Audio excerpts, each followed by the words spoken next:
people. It's a night that is infamous in the annals of HBO history, the penultimate episode week. As we know, Game of Thrones of old delivered us some of the absolute gobsmackingly greatest penultimate episodes of all time. You know, Ned Stark's death, Battle of the Blackwater, the Red Wedding, the Battle of the Wall, whatever the fuck season 5 was, the Battle of the Bastards, that beyond stupid Snowside Squad mission Beyond the Wall, and of course the bells. And now here we are, our third penultimate episode of the House of the Dragon. And I think to say that House of the Dragon has inverted the good old-fashioned HBO penultimate formula, I don't think that's doing that enough justice, because I think consistently that, with the exception of last season, where last season we were actually gifted with the very, I think, excellently made dragon sowing seed sequence in which you and Ulf claimed Vermithor and Silverwing. This show has not been doing pretty well with penultimates. Eli, famously, the penultimate episode of season 1 was the stupid Greens half of the aftermath of Viserys' death, and just it's literally them just chasing Aegon around the city for like half the episode, and then it ends with Rhaenys and Meleys busted through the Maegor's pit and doing flat nothing and basically starting the war, a decision that you and I have criticized pretty much since day one. And now here we are, an episode that is all but setting us up for Tumbleton, sort of resolving the plot lines that have been going on this season. Like, I don't know. I'm really 50-50 lukewarm on this episode. Pun very much intended. So obviously, Luke, in lieu of your absence last week, what did you think of this episode entitled "The Dragon in Winter"? Also, no clue where they got that title from. Like, is that supposed to be a reference to Sunfire or Sheepseal? Like, what is that a reference to? I have no clue. Who knows? Last week's episode, kind of a bummer. Did not dig it. This week, a little bit better. I've just given up on it doing more book faithful stuff and just kind of letting it ride with how they're doing it. There was a couple of cool nods in this episode, so I did appreciate that as a book reader. So a couple of the stuff with Sunfire and all that sort of stuff did end up being, these kind of myths and lore that they ended up turning into the main storyline. So I thought that was kind of cool. But everything else, like the pacing of this show just continues to astonish me. Like, I don't know why they're deciding to spend so much time on certain things and then speed through other things. And I can't get a feel for it. So that was my biggest frustration with this week's episode. Yeah, the two biggest points that I have here are the highlights of the episode for me. The Sunfire reveal at the end, which, again, we have been predicting and calling out all throughout the season as book readers. We knew that this was a moment that was coming, Sunfire's return, and we finally got it, I think, in a pretty spectacular fashion. And I would say, honestly, a pretty solid payoff to what has been an otherwise kind of like Aegon side quest that has been getting way more attention than it should have. But at the very least, the payoff was good. And then absolutely nobody surprised Ormond meeting with Ulf at the end. I'm like, okay, yeah, so this is something that we should have seen coming from 3 million miles away. And we have all been predicting it as we've been recapping it since the beginning. But at the very least, it was an entertaining scene, and it was a good payoff. And does sort of show, like, okay, Ormond does sort of have a plan to counteract Rhaenyra's efforts, despite the fact that Gwaine and Darren are basically shitting themselves in the other room, being like, yeah, we're basically just getting set up to die here. Like, I don't know what we're doing. Eli, your thoughts on this episode? Highs and lows, for sure. Highs and lows. I think pretty much to echo what you already said, I thought the Sunfire sequence was actually done a lot better than I expected it to be. I thought it was a pretty... I just thought it was a nice climax to this subplot that we've been getting with Aegon, and hopefully we see him tie back into the main story pretty soon here. I'm pretty disappointed in the fact that we have pretty much zero setup for Tumbleton, or really, I should say, not really as nearly as much as I would hope for at this point, with there being one episode left. But that kind of seems to just be the theme of the show, what they're doing, where they pretty much just do the setup and the battle all in one episode, and then leave the falling action for a couple episodes afterwards. Not really sure what I am expecting going into the finale. There's some other points in this episode I'm sure we'll get around to that I also have some critical thoughts that I'll relay, but overall, definitely not my favorite episode of the season. don't think it's actually the worst episode of the season, but Not the worst. It's definitely not the worst. Episode 5 is still definitively the worst.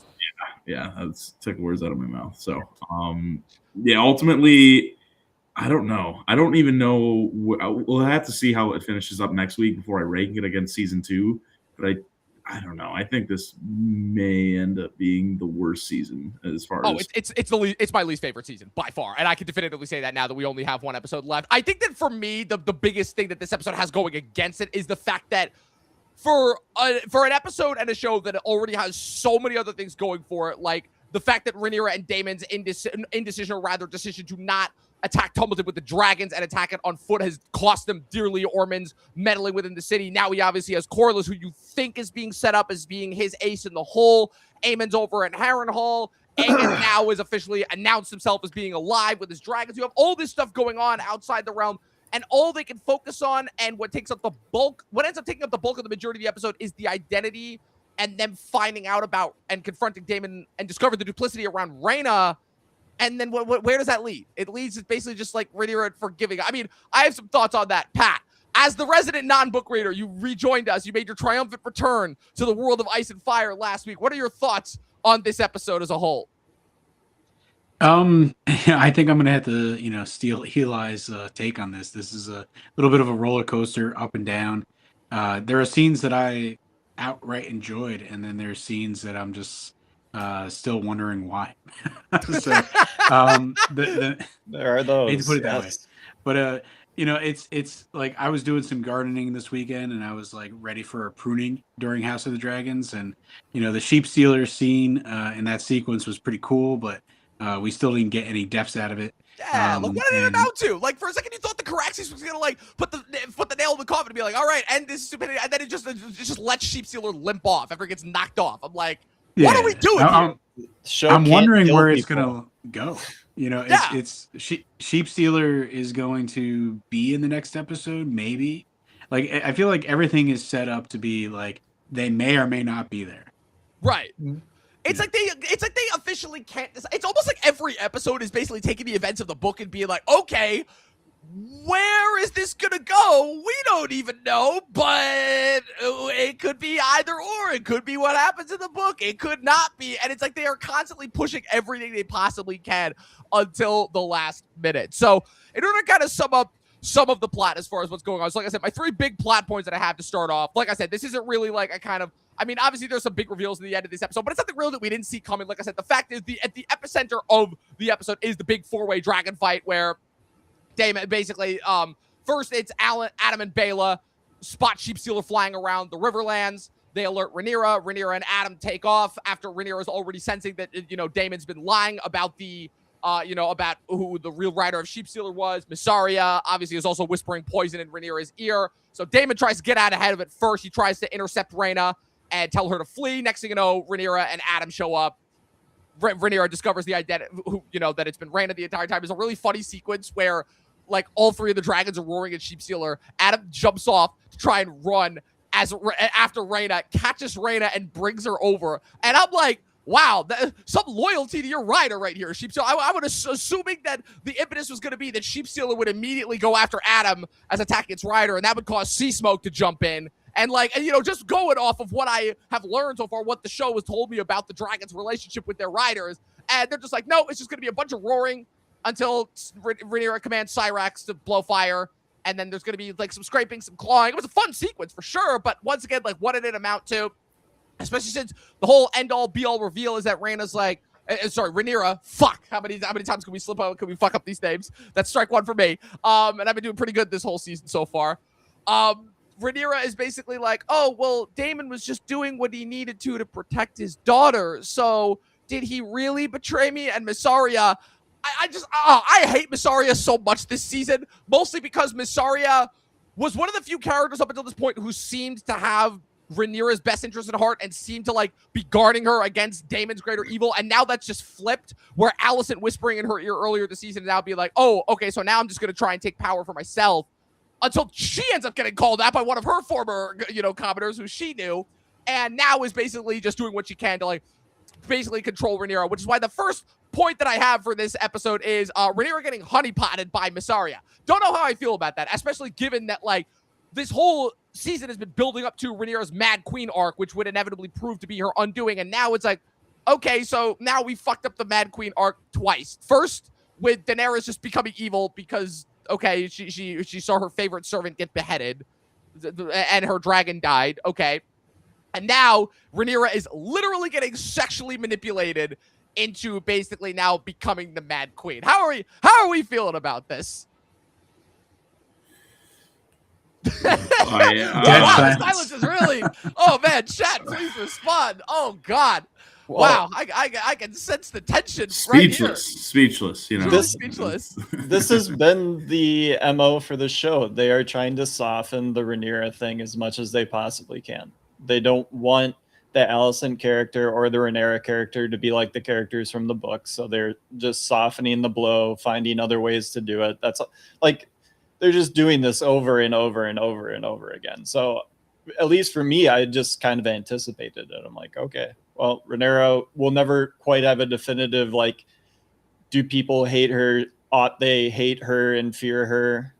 So yeah, I think this kind of thing with Rhaenyra is one of the, like, it's been shown too much this season. They've used it too often. Well, not only that, but to me, it's robbing her of her agency, which I thought for the most part was pretty well established. Like, say what you will about the start of the season, but at the very least, they were doing a really good job, I think, of showing, for the most part, Rhaenyra, like, actually being motivated to take action and do things on her own after the death of Jace. Okay, she needed a little coaxing from Daemon, but ever since she kind of took the, you know, she needed a little coaxing of Daemon to, like, go to the city and then to execute Otto Hightower at the beginning, but we can blame that. Okay, that's a season 2 holdover. Ever since episode 3, she's been doing, I think, a pretty good job, despite obviously all the stress and nonsense that she's been facing, of maintaining agency. And this, to me, just continues to confirm that, okay, so Rhaenyra, the tragedy of Rhaenyra is not that she went mad or that she crumbled under the pressure of trying to live up to her father's legacy. The tragedy of Rhaenyra is that she never had any agency and that she ultimately was a pawn, just not to the people who we thought it would be. You know, we always assumed it was going to be people like Daemon or Otto Hightower or the Greens, but no, instead it ends up being people like Mysaria, of all people. Well, why are they making all the council meetings like comedic sessions? Yeah, and they just make everyone sound like idiots. Like, Rhaenyra sounds like an idiot. Everyone on her council sounds like idiots, and the ones that don't usually sound like idiots, like Daemon, are never there anymore. And like, that's what they're chalking up to, like, the reason for the unrest in King's Landing is because it's just a bunch of fools that are trying to run this. Right. Like, Also, that is a weird pivot to take. Yeah, also the fact that Dan Fogler's Torrin Manderly finally, like, wising up and showing up. I mean, someone could assume that he kind of already figured this out because he was introduced as being a pretty smart character, being like, yeah, I'm being set up as the patsy. Like, I'm not an idiot. Like, how am I supposed to repay all this gold when we have no gold? Once again, reiterating, it's like, okay, almost like the thing that they told us was going to happen at the beginning of the season. It happened. Who knew? Who could have possibly seen that one coming? Eli, your thoughts? Yeah, I think that's an interesting point about the council meetings. That's something I haven't really given much thought to, but I haven't been intrigued by a council scene this entire season, even what it feels like probably most of last season too. I just remember the small council meetings were usually like some of the best and most compelling parts of the show. I agree. I think right to the pilot episode, I thought every scene in that first episode, specifically with the council meetings, and you see all the different layers of the conflict and everything between Otto. You see Otto and Daemon's relationship, how it's fracturing, and how that, you know, that divide, and how they think Daemon's reckless, and how that kind of basically sets the pieces in play for everything to happen in the show. Is if Daemon was just more trustworthy and had gotten the council's approval by just not being a freaking tyrant at times, then he might be trusted to really be the heir that the realm needed, and none of this maybe could have happened.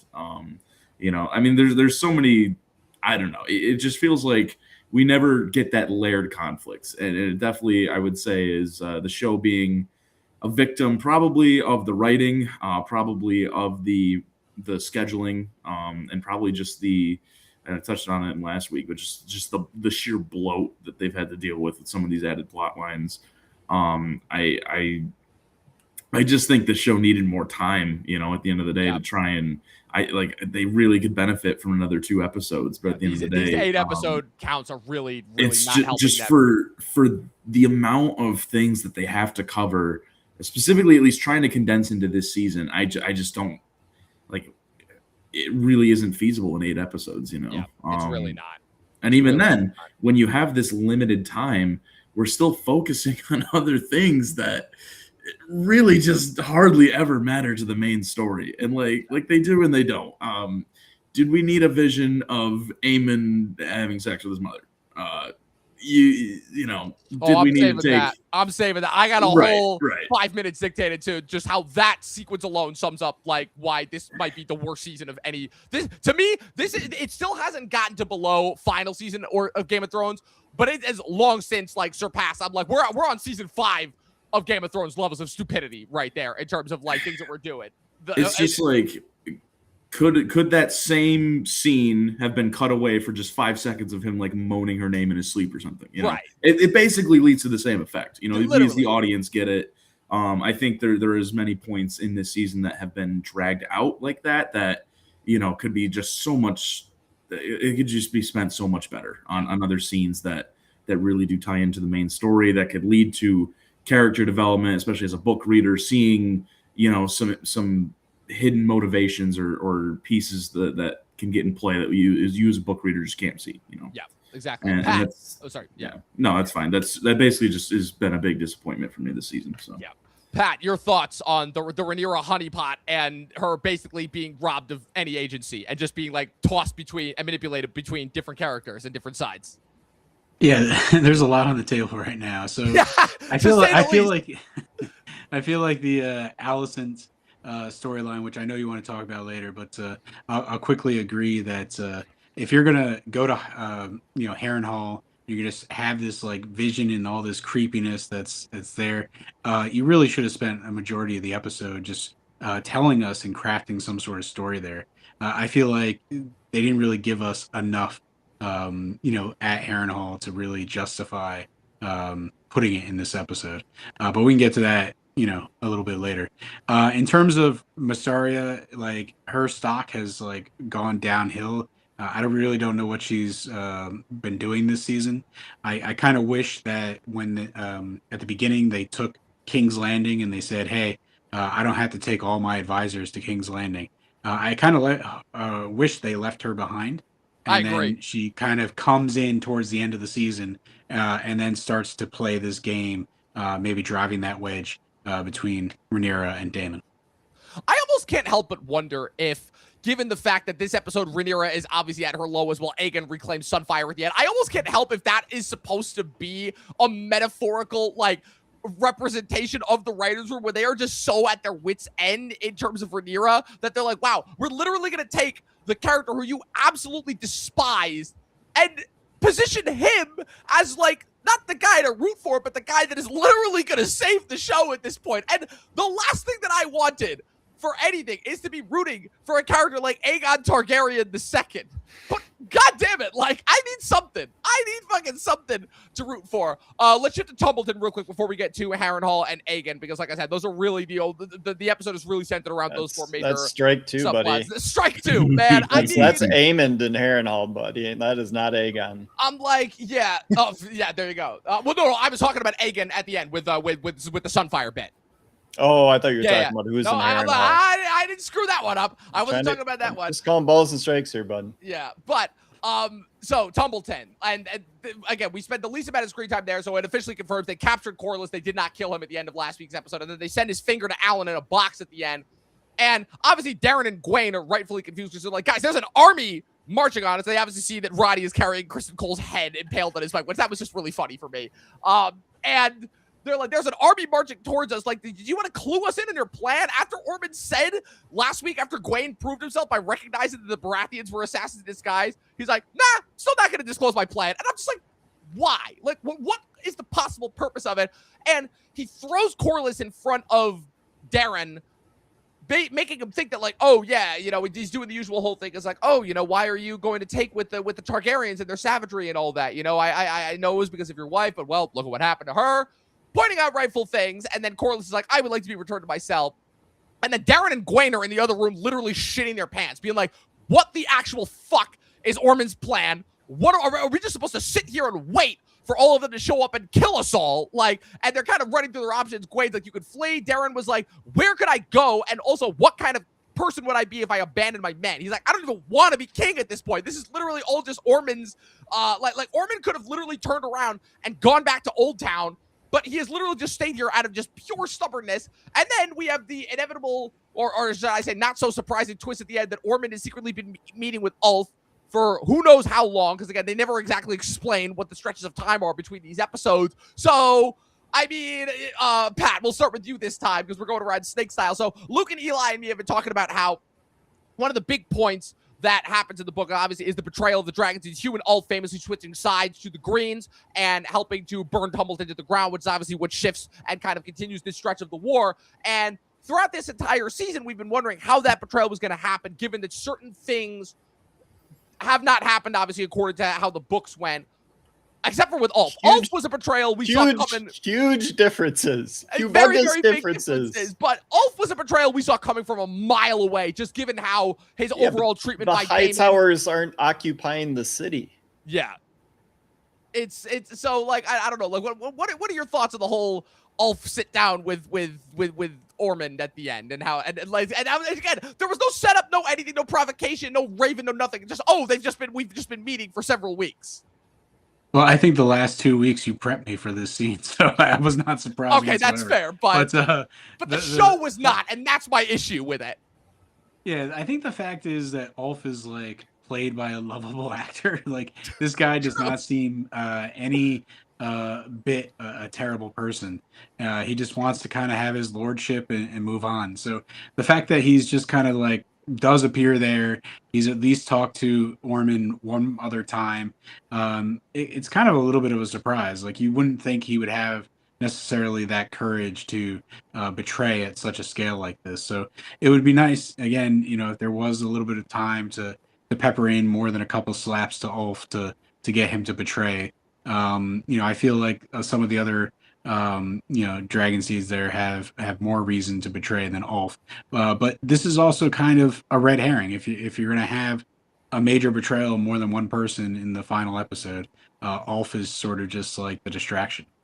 Yeah, and he was the obvious choice. He was the one that was getting the most manhandled, the most slapped around, the most disregarded and disrespected by Daemon and Rhaenyra both. Daemon slapping the shit out of him in episode 2, and then again last week's episode when he found him outside the keep, Rhaenyra preventing him from going outside the keep and pardoning his friends, all that. So, like, it's not to say that it's been set up, just the overall treatment and how Ulf is such a more despicable character than he is in the book, obviously, is where we're kind of like, okay, but like, at least in terms of like Ulf, we saw this coming a mile away. This is not a surprise at all. Our big question still is like, okay, what's going to cause Hugh to ultimately turn? But again, we also have the stuff that's going on with his wife there. We could presume that where he's going to see his wife get killed, we can assume now by one of the Winter Wolves, because we see them infiltrate the city. So I can assume that will be what causes Hugh to turn. That, and already seeing that Ulf will have turned by that point. So Eli, Luke, I'm going to open this up to a general discussion again. This is nothing new. We've been talking about this for weeks. We knew this was coming. But now that we've actually seen it in person, and it's just thrown at us out of the blue, and it's supposed to be a twist, maybe? I don't know. I feel like anybody with 2 eyes and a brain could have figured out that this is where this was going, given basically Ulf's treatment by Rhaenyra and Daemon throughout this entire season. So, your guys' thoughts? Yeah, from a writing standpoint, not how I would have ordered things. But I really I've really at times tried to give the people that make this show the benefit of the doubt. The writing in this episode was just bad, just straight up. I'm going to be pretty critical here. I forget the exact expression, or I think it was in like a book somewhere or something I saw in a YouTube video, whatever, about like writing, right? About like, if you're going to have if you want to build tension, right? Like, you think of they used a specific example. I'm going on a tangent here. I'm sorry, but I promise. By all means, go. Grant. Specifically, an example, like if you're going to start, let's say like a movie or something, you have 2 guys talking at a table, right? It's just boring. They're eating dinner, nothing crazy going on, right? But then suddenly you start, and then like maybe you pan earlier to there's a bomb under the table. Now suddenly there's tension, right? Hitchcock's famous ticking bomb metaphor. Hitchcock, that's what it is. Yes. Yep. Hitchcock's famous ticking bomb metaphor. It would have been, I feel like, so much better to show several episodes ago that Ulf and Ormond may have been talking, because then you have these scenes with Ulf where he gets slapped around by Daemon. He's made of a fool, right? Rhaenyra just refuses to honor her promise to him. Now you suddenly, as the audience, are going to think, oh man, this guy, he might go and do something. He might pull some kind of sleazy move to help Ormond get a one up on her, Like there's just so many, there's just a better way you could have organized this without just kind of inserting it. Oh, by the way, guys, this guy who hates the Targaryens now he's going to betray them. Like, I don't know. I feel like for the sake of tension, it just could have been it could have been handled so much better, and just, obviously I praised last week's episode for one thing with Gwaine and Daron and their conversation. It kind of felt like more of the same this week. It feels like they maybe what famous for, just repeating, having one good thing every 3 episodes, and then just repeating that until they can have the next good thing that they'll repeat for the next 3 episodes. Yeah, it was really nice to have that like substance to their characters be added, but it felt like we got nothing new this week except of just more of the same. Like, okay, Ormond's crazy. What are we gonna do? Would have been nice if we could have gotten more of that if we hadn't been wasting so much goddamn time with Gwaine and Kristen Cole just marching from one place to another. I would just like to see at least some kind of action being taken. That's what's happening. Is we see these conversations happen, but there's no action being taken, right? Gwaine and Daron, that would have been the perfect scene to move the plot forward in some way, maybe form some kind of plan to get themselves out of there. Maybe some kind of plan to maybe betray Ormond if things go south, That could have been used to actually develop the plot more so that when some big decision happens or some big conflict, happens that could shift the tides of everything, knowing that seed was already set in place could give so much more weight to a decision like that. And I don't know. It's just disappointing. In my opinion, this is probably the worst episode of the season in terms of writing. It's just they've had so much to set up and they've hardly done anything with it at this point. I can't keep defending them. I've really tried. Like I don't know. Luke, anything to add to that? Oh, so much. You're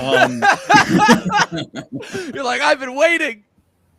So I think the thing with the dragon seeds is like despicable, like to the source material, horrible, awful shit. Like make them.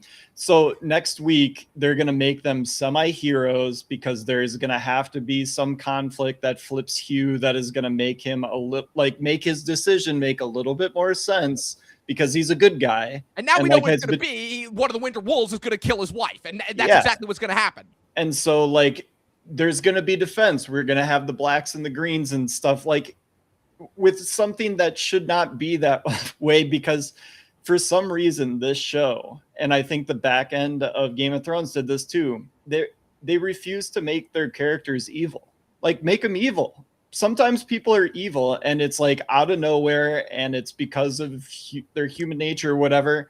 And it can be set up by other parts of their characteristic and stuff like that. But this show and the writers confuse complicated characters with telling a good story. They're okay, so these characters are going to make iffy decisions here and there, but it's because of all these complicated factors and blah, blah, blah, blah, blah. Can't you see how much humanity is in them and all that sort of stuff? It's great.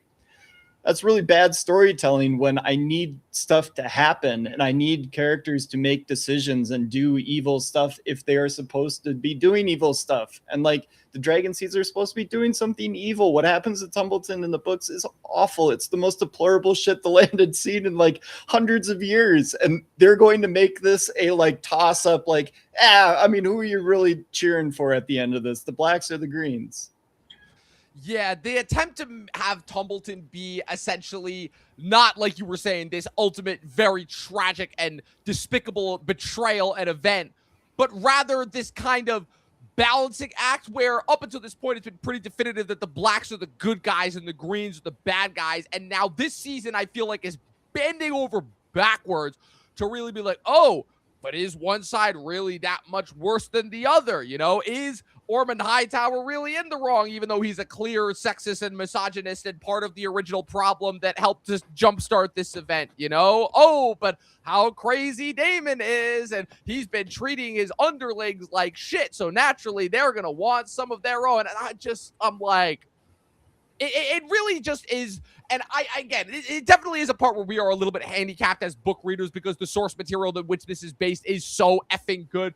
But man, I mean, it's literally there. It's literally all right there. And the fact that they are shifting it, not only are they shifting it for purposes that it's not like it's even enhancing the source material, but it just feels selfish in nature, given the fact that not only is it not enhancing it, not only is it kind of actively making the source material and the base that it's based on worse, but it's not even making for that good of a product to begin with. Like, it would be one thing if, okay, the adaptation itself was bad, but the actual thing that we were watching was still pretty good.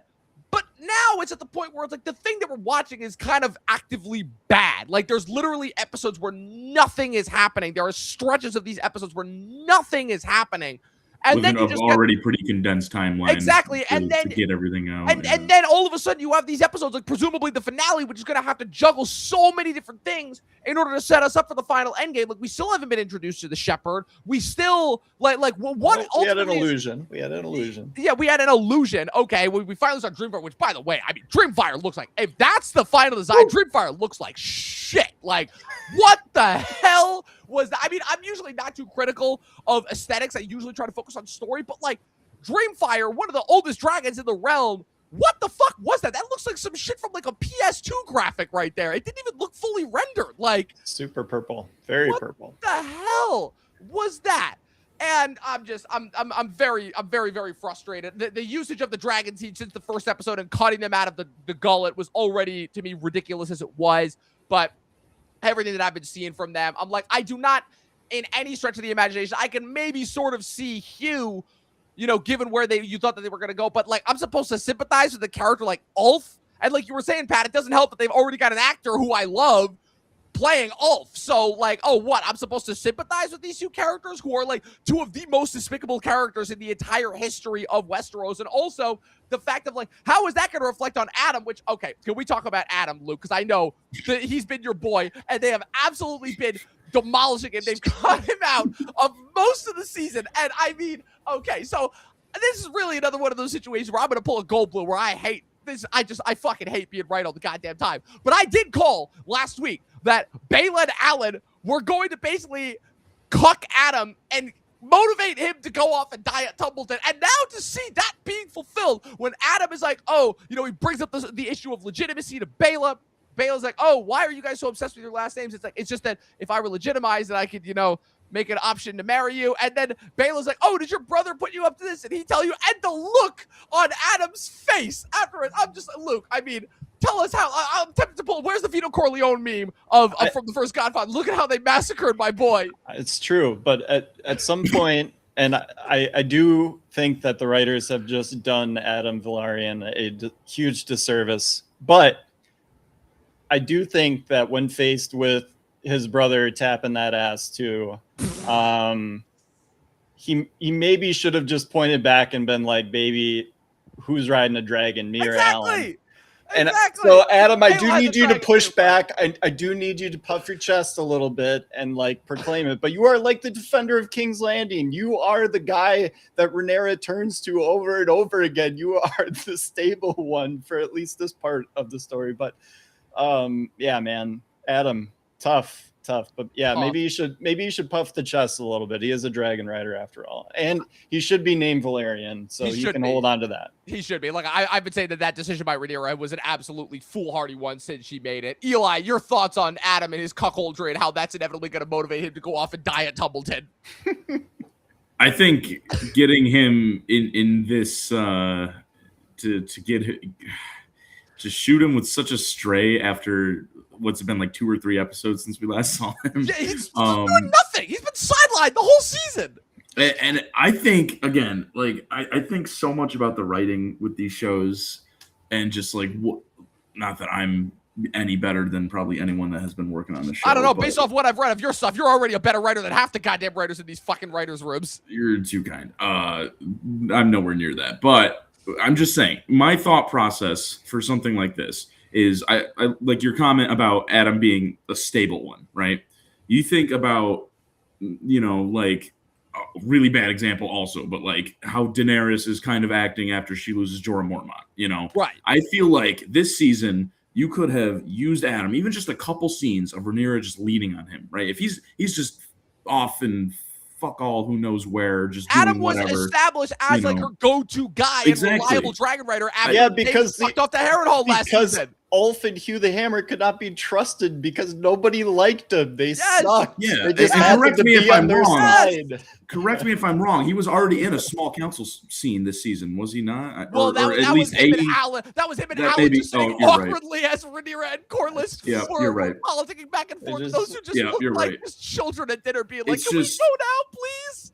It just feels like a waste of his character when he could have been someone that Rhaenyra leaned on, and it could have further contributed to her downfall to then lose him, Yes. In the way that he may or may not, meet his end next episode. Yeah, that's the thing too. Now with how much they've changed, I don't even know if he's gonna die in the way that where if you're gonna set up, people are gonna be like, "Oh, Adam Valerian, that guy that was with the nets on the beach all the time, that guy." Yeah, literally. Like, no, like a dragon rider. We'll at least know, but yeah, it's just like obviously there's so much to juggle. I get it, but the way I feel like you're giving Massaria so much more time over someone like Adam Valerian, who had just a much more important role in the book. It just hurts to see at the end of the day. Yeah, the fact that characters like Massaria, like Aegon and Laris and Tylan, the fact that all those subplots are getting more screen time than Adam, really kills me. Like, even Alan, and I like Alan, but like, why is Alan getting more screen time than Adam? Like, we don't care about his relationship with Corlys. I'm sorry, we're just reiterating that over and over again. Well, we got so much Aegon too. Like, that's the reason why. Yeah. We don't know anything about what happened. Aegon 2's whole story is made up. Yeah, it's true. And weirdly enough, and paid off really well though. I know. Ironically, there may be a reason why that's one of the most compelling parts. If we would have bended towards more positivity, it's like that was a great payoff. All over George's writing, but yeah, Pat, your thoughts. No, sorry. I'm sorry. I need your. I have a lot of thoughts, and listen, Sunfire is the best part of the season so far, easily, by none. Easily. It's just his speech and little monologue, and you have that trope of the whole army backing off, and he thinks it's himself, and then it turns out that his dragon's alive. An exceptionally well filmed and set up scene. So good. Yeah, just well written monologue, and I will say that I think a lot of the writing problems are really more plotting problems of just not giving certain things enough time to breathe. Like Adam, involved in this love triangle that took place over the course of 2 scenes over this episode and last episode. It's just not enough time to really let that storyline resonate with us, the viewers. And I think, just pushing scenes a little bit further, like with Corlys at that luncheon with Ormond this episode, he cuts his finger off camera. Like, in any other season of the original Game of Thrones show, we would have basically just had his finger chopped off right in front of us. And I feel like, Corlys could have stepped up and really just taken it, and not screamed or anything like that, and really shown the type of person he is. I feel like you have these strong characters in this show. And you don't necessarily give them the ability to do stuff on camera. Things happen off camera, and we just sort of are there to take it. And with Massaria, again, it's like you have strong characters, and they're looking and reaching for connection. Like Alicent, a couple episodes where they kind of had their little interaction. I didn't think that was necessary at all, but it was almost like the show was looking to put those 2 powerful characters together just to see how they would interact. Yeah, agreed. I could not agree more. And it's very distressing and very kind of unsatisfying to see. But where again, and to your point, Luke, again, the fact that Aegon's arc has been all but completely made up, and it's been, for me, the most satisfying part of the season, because it's the only arc that has actually had the proper amount of screen time to fully develop, and has so far been the only good payoff of any of these storylines. It would have been one thing too if any of these storylines that had good payoffs, but none of them have so far. Aegon's is literally the only one. And again, I would feel less bad about that if Aegon wasn't already shown to be such a terrible and incompetent character. And the fact that this is how we're supposed to come back to this is the guy who we're supposed to like congregate around, and obviously knowing everything that happens with him in the last quarter of the show, it doesn't end well for him either. So like, he's a pretty inconsequential figure. It's especially like I think impressive considering that this whole arc of his was very vague in the books. You know that. Yeah. You know, it's nice that this is actually like something that is like pretty original to the show. Shout out to Tom Tangletongue too. That was a deep cut. Yeah. Oh, I missed that one. Which one is that? So there's this story kind of interlaced within the history of these two guys. Like it's like Tom Tanglebeard and Tangletongue. Okay. And they're escorting their cousins in this fishing boat. And this is how Aegon 2 gets to okay. Dragonstone. Right. Okay. And so instead of having that be a part of it, because I'm sure he'll get to Dragonstone some other way. Now he's just going to ride Sunfire to Dragonstone. Yeah, basically, they instead of had Tom Tangletongue basically tell him that the army's coming, which is when I was tipped off that, they're going to do this version of Sunfire returning. Right. Where Sunfire is going to protect Aegon from, a would-be army, much like Sunfire in the book, who is hampered with one bad wing, kills a bunch of dudes on the ground. Right. Like, that's a cool. So I was expecting it, and as a book reader, obviously I know how all this stuff is going to end anyway. I was like, that's super cool. They did that. Because that is like mythology. We don't know whether or not it was actually what happened. Yeah. Well, and you know why the Aegon arc like actually worked is because we had the time to actually struggle with him. So when he finally gets this big win, it actually feels earned. Well, he got to be evil. He got to be evil. Yes. Yeah. Yeah. Well, regardless of what the final one was, it was you struggled and he got something and it paid off. Basic storytelling 101. Who knew? I wish the show could do it for the rest of the arc. All right, let's get to it. I've been saving it for up until this point. It's the last one. Oh, baby, indeed. Aemond and Alicent at Harrenhal. Oh, man, as if we thought... We never talk about this. As if we thought that last season, with Daemon just sitting there doing not a goddamn thing for a whole season was bad enough. Well, Rhaenyra sent Alicent on a fool's journey to... And fool it was, only she wasn't the fool we were for thinking that anything was going to happen here. Where, I mean... Where do I even begin? First off, the Freudian payoff to the Aemond kiss at the beginning of this season with Alicent. Again, a moment that was not in the books at all. Didn't need to be there. Thrown in there to once again reassure us, the viewers, yeah, Aemond really loves his mommy and really wishes that she paid him more attention. And like, this is just funny to me at this point. Like, it's so absurd that so Aemond hallucinates Alicent coming and wanted to, bed him and wet him and all the usual stuff. And I figure out after about like 5 minutes, I'm like, okay, she is way too warm and receptive. This is clearly Alice Rivers. Aemond figures out that it's Alice Rivers, throws her off of him, runs out, and then conveniently Alicent just shows up. And I think they have like an exact exchange that's similar to like the exchange that he had with Alice when she was posing at him. I'm like, I really am lost as far as what they're trying to do here. Wow. No, I think it's better. I think it's pretty obvious what they're trying to show. And then, it gets better. He's sitting down at the table with Alicent on one side and Alice on the other. And I'm like, the levels of unsubtlety here are literally causing my brain to explode right now. Like, I'm literally on my phone looking up and being like, can this please just end? Can it please be over, please? And then Aemond is like, we're going to raise a new lineage of unspoiled Targaryens here, and Alicent's like, oh, well, it's clear that I'm not needed here. Let me just go. And Aemond's like, nonsense, you will stay here. Like, I have my mommy and the person who wants to be my mommy here. And then it ends with Alicent. Well, first he kills Adrian Redford, her bodyguard, just out of nowhere. No provocation at all. And presumably this is going to be the dude that kills her and that kills him.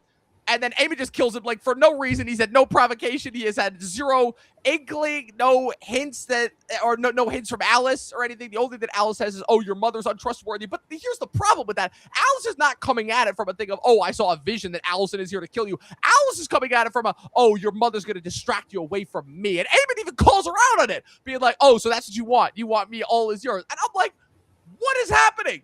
What is the motivation? Give me something here. Alice only tells him that, oh, your mother's here to do something bad after he already killed Hadrian. So it's like that wouldn't even add to the paranoia, which I'm actually willing to, despite all the criticism I've had, I'm actually willing to actually kind of give that part a little bit of a benefit of the doubt, just because like he's obviously been getting increasingly paranoid, and I can at least understand the decision to at least kill him out of the blue. But then the ending happens, and it's like where Allison poisons him with the berries.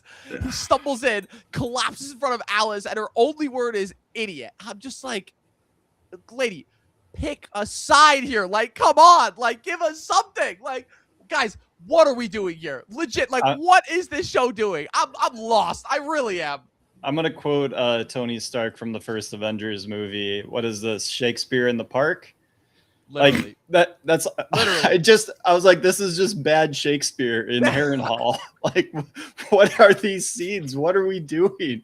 Why is any of this? We already understand this. Aim it as a bomb thing. We get it. Oh my god! I don't need to be hammered over the head with it. Cue the hammer. Get him over here. Slam me in the face. What's going on?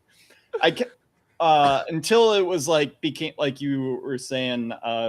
It became obvious that it was like a vision and it was just Alice.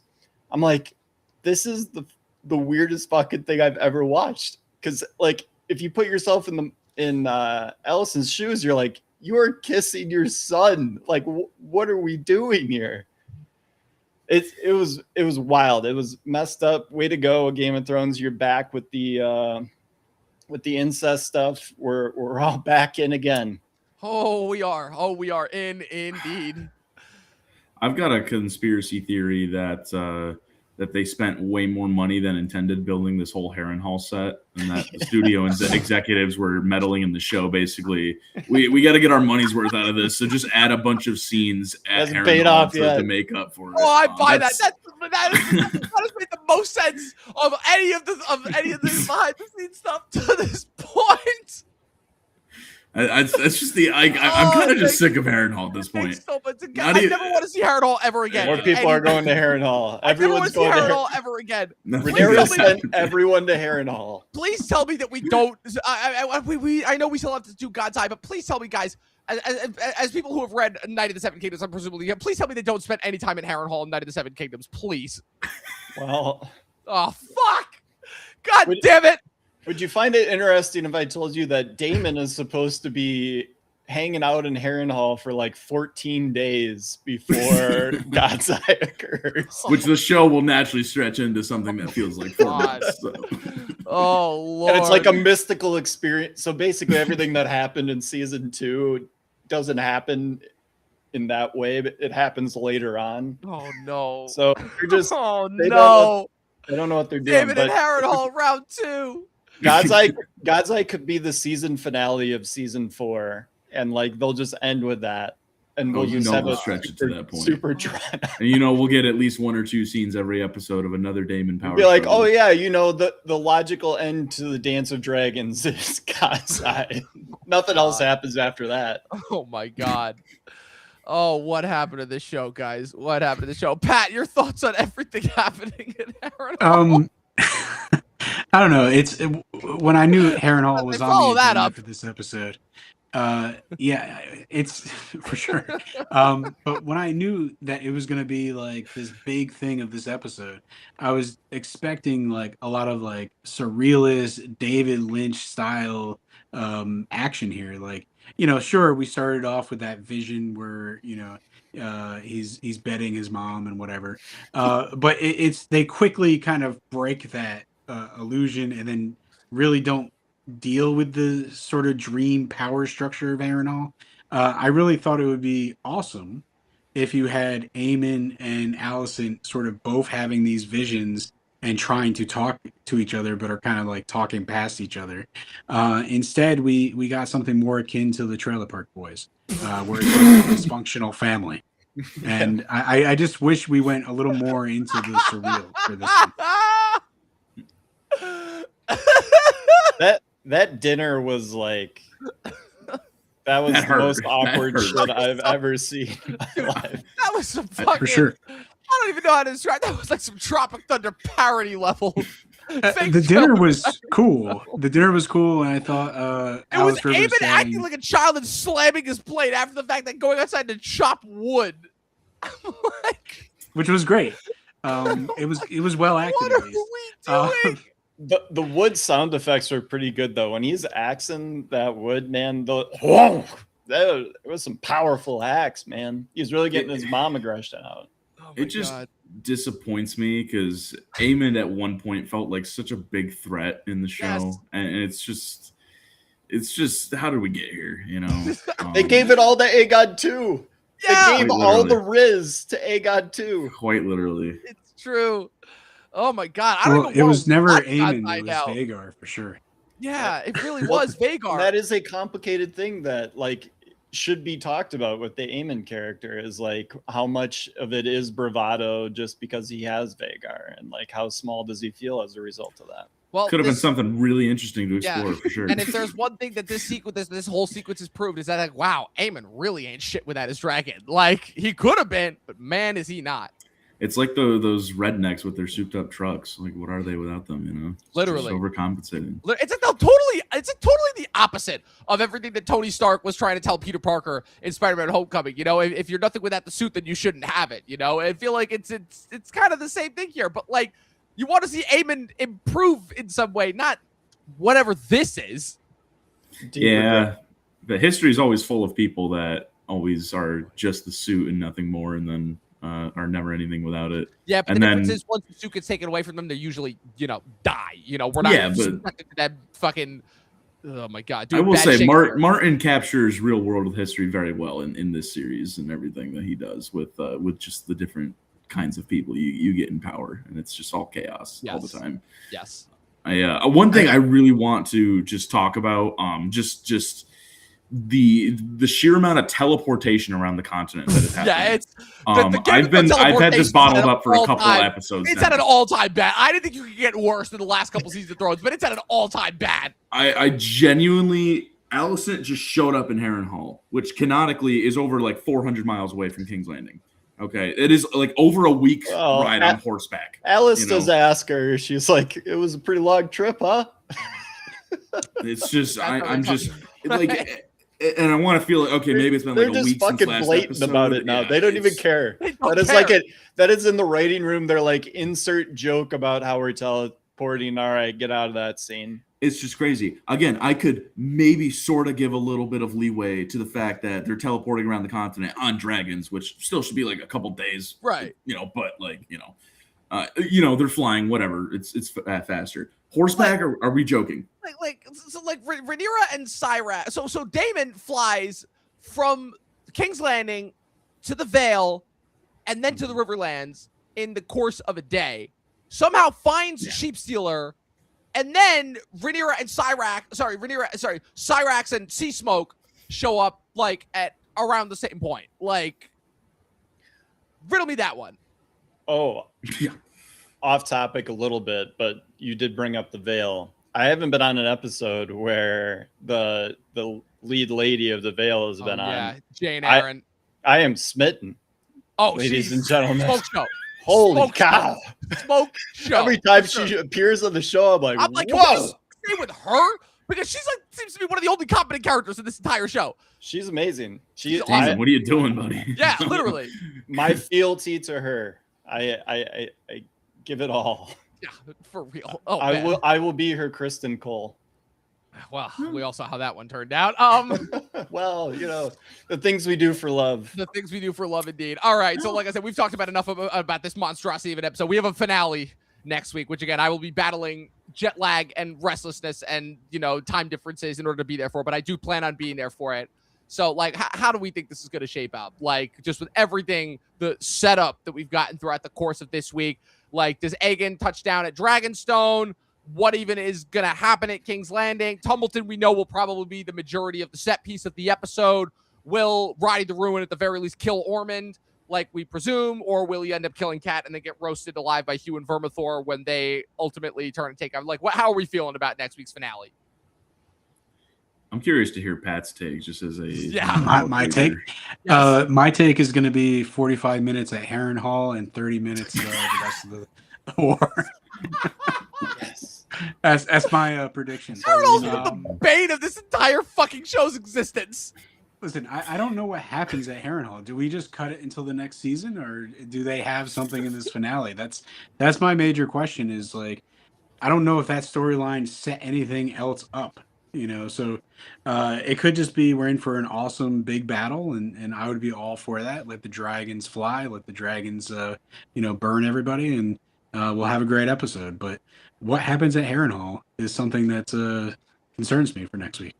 Yeah, to say the least, especially since Aemon has now almost been killed there, not once but twice now. First with the knife to the back, and then with poison by his own mom. Like the levels of stupidity that I am suffering through with this show, they truly he's such a smart character too. It really hurts to see because he was actually like one of my favorite characters in season 1. Yeah, like and now it's just, like okay, yeah. he's just been reduced to a hollow. I don't know, maybe Alice Weekend at Bernie's Aemon. Who knows? It's always a possibility. That'd make God's Eye interesting. Always a possibility. Yeah, it's safe to say God's Eye is going to be tragic, to say the least. Luke, Eli, how are we feeling about next week's finale? I can't believe that it's the finale already. I feel like we're missing so much. Yeah, but all right, I'll give a couple predictions. So I think a lot of it will be spent with Tumbleton and hopefully reckoning with that a little bit. I don't trust that will actually like turn out satisfying, but hey, what are we going to do? I think they will get Aegon to Dragonstone. I think they would have to by the end of the season, just to time everything out a little bit better. I think that Roddy the Rune will kill Ormond, but I think Gwaine will kill Roddy. I agree. Okay. Or Gwaine will be the guy that chops Roddy's arm off before he eventually kills Ormond. Like those two will be kind of back-to-back fighting, and one will save the other.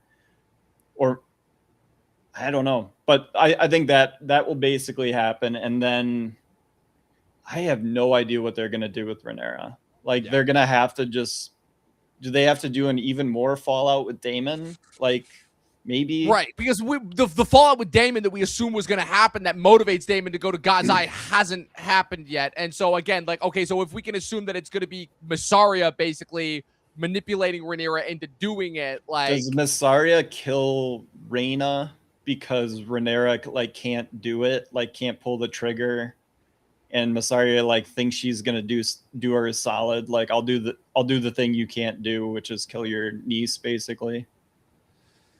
I don't know. Yeah, those are some of my ideas. Otherwise, I like I said about last week, and then even more into this week's episode.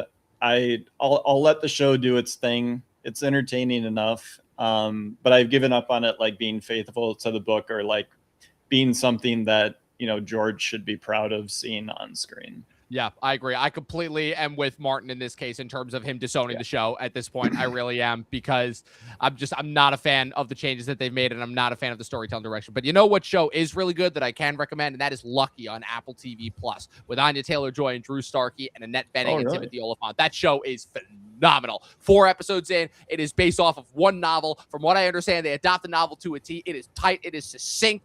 First episode takes a little bit of time to get set up, but once it gets going. And Anya, as a freaking like undercover spy slash basically like having to constantly change her appearance in order to escape from the bad guys. Oh, it is chef's kiss. I could not recommend that more. I've been seeing previews for it with my other show that has now outpaced my anticipation week to week from House of Dragons, and that is Silo, which that's a show I gotta get into. Silo is having a really strong season. Yeah. Again, and last season was the best season of the show. So that's crazy. And this season could be even better. Oh man, Apple TV. And that only has one season left too. Right. Yeah, that is much like House of Dragons. But yes, I do anticipate Silo more than House of Dragons. Maybe we just say fuck off to House of the Dragon next year, and we just recap Silo season 4 when that drops. I'm gonna try and read the books before the last season. Yeah, I've heard they're very, very good. Eli, any thoughts, predictions for next week's episode? Or I think we will get a cool episode. I just don't know if we'll get a fulfilling episode the way things are going. Yep. I'm curious to see where in the episode the battle takes place, whether it's earlier and we get a little bit of fallout versus kind of just having the consequences of the battle kind of leave us as our cliffhanger to end the season. Aside from that, I don't know what to expect from a couple plot lines, for better or for worse, I guess. I'm sure with the rate people have been teleporting all over the place that I'm sure we'll see Aegon at Dragonstone. There it is. There it is. Oh, I was doing so good. I was doing so good. Eli, you were doing so well. I was doing so good. Well. Yeah.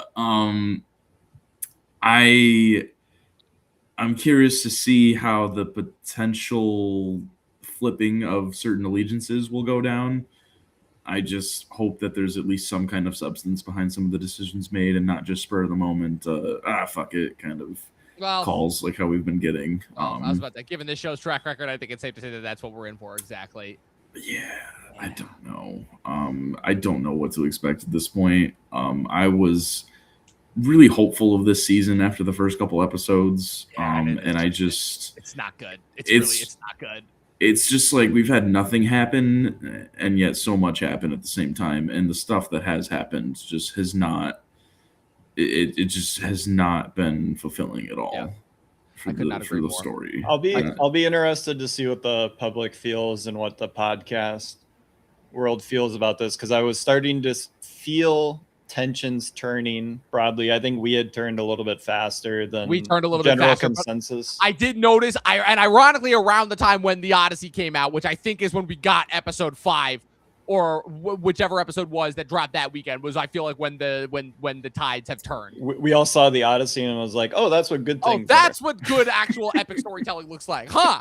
Crazy. That's what we used to get on HBO. Well, with that being said, I can't think of a better spot to end it. We have one more of these episodes to go, and then we get to say goodbye to the show for another 2 years. Will we be recapping it again in 2 years? I don't know. I really don't, because if they maintain the track record that they have been this season, I can't say that I'm excited. I mean, I'll watch it just to see how the story ends, but the best 2 episodes are going to happen right away, though. You only have to watch 2 episodes of the season. It's true. It's true. That's exactly what's going to happen. They'll do God's Eye episode 2 and the Rhaenyra Roundup episode 1. Yeah, and Storming of the Dragon. Yep, and then Storming of the Dragon Pit and God's Eye will happen in episodes 1 and 2, and then the rest of the season will just be a slog. That's exactly. They'll be in Harrenhal, hanging out. Aemond will still be alive and just hanging out. Yep, it'll be great. It's gonna be awesome. With 5 dragon eggs that are not canon either. We didn't even talk about that. Yeah, we'll save that for next week. Oh man, let's do the round table. Eli, where can the good people follow you on the interwebs? Same place as always, folks. Got an Instagram. If you want to shoot me a follow, talk storytelling, whatever it might be, you can find me at E_Holicky, like it's spelled on the screen here, E_Holicky45. So. All right. Pat, thanks once again for joining us for what I like to call, I think this has just evolved into the House of the Dragon roast at this point. Where can the good people follow you on the interwebs? Yeah, kind of. The show deserves a little roasting, but overall, it's still good. I'm watching it week to week, so I'll enjoy this final episode. But you can find me on Instagram at Patrick W. Huber if you feel like finding me. Indeed. And Luke. Franchise addicts everywhere. We actually released a new episode. I can plug my own stuff now. Finally. Instead of just plugging stuff that I'm on your show doing. Luke feels the same way. We covered 1982's The Thing, John Carpenter. We were doing an isolation series, so different isolation movies. So we started with The Thing. The second movie, a little bit of a curveball. We're doing Drive. Nicholas Winding Refn's Drive. All of my favorite movies in one. Yep. So this is going to be a fun series. I think we're going to do 4 movies. Those are the first 2. The Thing was a great episode. One of our co-hosts, Peter, his son, his favorite movie is The Thing, and he wanted to be on the episode. So we got a fun conversation with some teenage experience in there. All right. Kids got taste, for sure. Yeah, for sure. Absolutely. You guys can follow me over there going on at Movie Nerd Reviews across all platforms, at Official Talking TV Podcast across all platforms. Be sure to like this video and subscribe. Follow us on all the social media platforms. Be sure to donate to the GoFundMe as well, and keep your eye out, because I've got a secret little project coming out later this week that you guys are not going to want to miss, part of a series that I have started myself. So stay tuned for that, and we will be back next week for the big grand finale, ready to see it all burn down. Oh boy. This has been the House of the Dragon Season 3 penultimate recap. We'll see you guys next week.